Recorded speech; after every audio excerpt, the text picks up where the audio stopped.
waaw dëkk bi ñu ngi may xaar. Très bien. Alors Ibrahima, est-ce que tu es convaincu de la gestion de Ibrahima Mbaye par Pape Thiaw? Parce que gis nañ ni souvent da koy indi Issa mu ngi koy wax sànq il joue en joker et il assume bien ce rôle-là. bu duggee au moins dina joxe passe ou bien il est décisif dafay marqué wala dañ ko war a démarrer loo sachant que y a Ismaïla Sarr qui n'a pas encore donné satisfaction.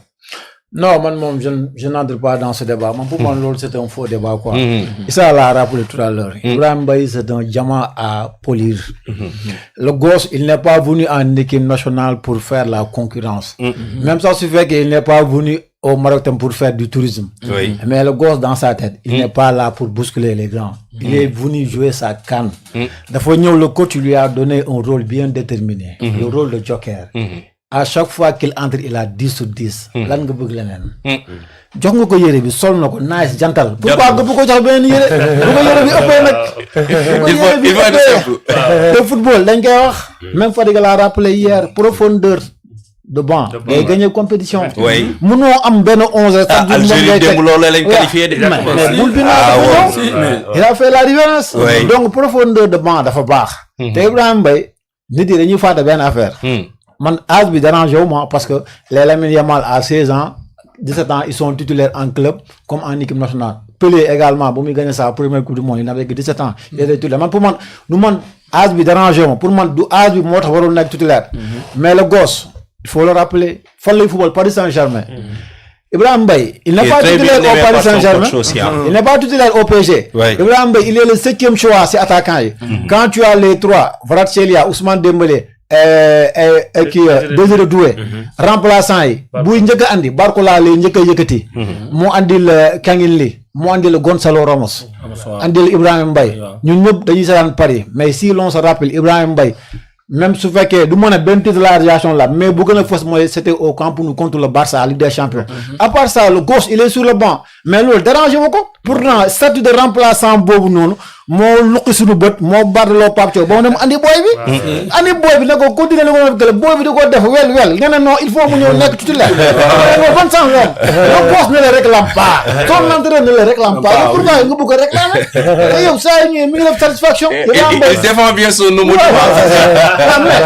nit ki xam nga joueur bu nekk coach daa am loo koy laaj n'est-ce pas mais luñ koy laaj du mu ngi koy joxe ñu bëgg laajal leneen c'est pas un magicien du jinne luñ koy laaj mu ngi koy def Ibrahima Mbaye saa yu match bi jeexee même moo bi moo ñëw entrée fracassante coaching gagnant les gars yi dañuy fàtte benn détail ci remplaçant man pour man dafa nekk rôle bu nekk xam nga le gosse quand il vient day xam ñaata temps bi moo des day xam 20 minutes la am wala 15 minutes wala 30 minutes première balam day accélérer et surtout li mu toog ci banc bi il a la lecture du jeu c'est un gosse intelligent c'est un gosse intelligent première balam day accélérer parce que xam na ni en 20 minutes il faut faire 3 accélérations 4 accélérations mais quand tu es titulaire tey jii bu ñu ko defoon titulaire première balam du daw parce que danaan lu mu dee y a 45 minutes qui m'attendent yow coach jour mun na def 4 accélérations ci 45 minutes du ko eggali parce que bu nekk titulaire bal boo ko joxee day sóoraale kañ laa war a daw kañ laa war a accélérer kañ laa war a naan alors que bu ñëwee deuxième bi nag amul xalaat lu booy di wax amul xalaat day ñëw war a xëpp si bomb donc xam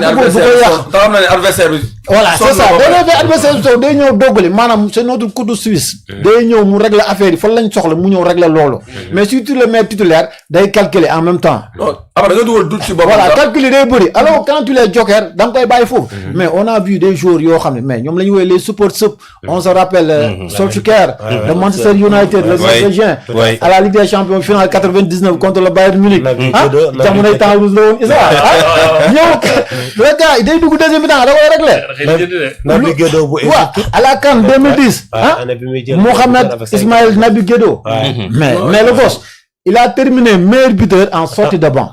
Moussoul nekk titulaire te il a terminé meilleur buteur de la CAN avec 5 buts en 6 matchs. benn match kese la dugul mooy la 3e journée. te lu gën a garaaw avec Guédo. ces buts yëpp bii bu gën a teel il a marqué à la 85e minute. c'était lors de la finale contre le Ghana. biyam yëpp son premier but il a marqué à la 87e minute. biyam bi en quart de finale il a marqué à la 92e minute. demi-finale il a marqué à la 95e minute. donc c'est un joueur boo xam ne terre ci temps comme on dit en Angleterre. loolu la lay rey mais il a fait son job. nga yaakaar ne entraîneur boobu bu ko entraîneur égyptien bi waxoon yow non saa yu duggee da ngay dugal donc demi-finale tu seras titulaire wala finale. est-ce que dina am loolu mais ça va il est dans son confort on le laisse dans son zone de confort ñu bàyyi booy bi foofu mu nekk mu am jàmm parce que dañ lay bëgg a dugal si loo xam ne après doo ci mun génn man j'aurais été d'accord si le gosse était titulaire indiscutable avec Luis Enrique boobaa mun nga ne non pourquoi Enrique niveau Paris moo gën a kawe mu fa nekk titulaire ñëw Sénégal ñu ko relégué sur le banc alors que lii y a pas ce débat Luis Enrique da ko ne kaay yow ma protéger sous mes ailes il l'aime beaucoup il apprécie beaucoup match même s'il ne joue pas tous les jours mais le gosse il est à l'aise dans ce rôle bàyyi ko mu nekk le super sub deuxième mi-temps mu ñëw lakk caaxi gars yi waxal la même phrase entrée fracassante donc bu ñu yàq suñu entrée fracassante bu ñu bàyyi booy muy fracassé affaire dem ndax Maliens yi physiquement dañoo wow Congo le Mali gars yi dañuy fàtte benn détail le Mali est une équipe très résiliente maanaam c'est une équipe boo xam ne elle sait souffrir xam nga tey une équipe comme le Sénégal bu ñu fubalee 30 minutes ngay si kawam ñëpp ñun Sénégalais dañu am lu ñu waaye ñii ñoo ñàkk jom waay ñii fubu lu ñu waay lu ñuy xoole alors que Mali moom population malienne bi yëpp bu ñu demoon ba 90 minutes sax ngay seen kaw kenn du wax parce que ñoom seen équipe loolu lañ leen tàmbal donc ñoom ils sont à l'aise dans ça ils savent subir donc équipe yooyu ne booy football ak ñoom waroo yàkkamti te beneen bu ngay war a gën a mettre l'accent mooy l'efficacité loo am da nga koy dugal parce que genre équipe comme Mali plus le match tire en longueur ñoom plus ñuy gën a jàpp confiance donc da nga leen di teel a rey pour nga tàggali ko ñoom dañoo am wërsëgu penalty dañoo am wërsëgu penalty de contre le Maroc dernière minute am nañ penalty contre la Tunisie dernière minute am nañu penalty te scénario boobu loo ko jox donc équipe boobu moo tax bàyyi xel te y a le derby malien le derby sénégalo-malien donc Mali waaw même sax su fekkee Sénégal moo mujjee am ndam ci koom sama rappel en 2019 au stade Léopold ba Sadio Mané di sorti de banc dugal égaliser après mu jox passe deuxième à Moussa Konaté donc mais bi mooy la deuxième fois ñu ne ñoom en CAN la première c'était en 2004 ba ñu match nul bi noonu 2-2 avec les Sami Traoré la muy xuloo El Hadji ci terrain waaw donc c'était un match c'était un match serré donc équipe boobu équipe bu mat a bàyyi xel te moom tey jii ni moom elle n'a rien à perdre il n'est pas mondialiste en plus dafa éliminer mondialiste xam nga dans cette CAN il y avait 7 mondialistes ñoom ñoo ñëw actuellement ñaari mondialistes dem nañ muy Afrique du Sud et la Tunisie ça reste 5 mondialistes yeneen 2 ñëwuñu mooy le Cap-Vert et le Ghana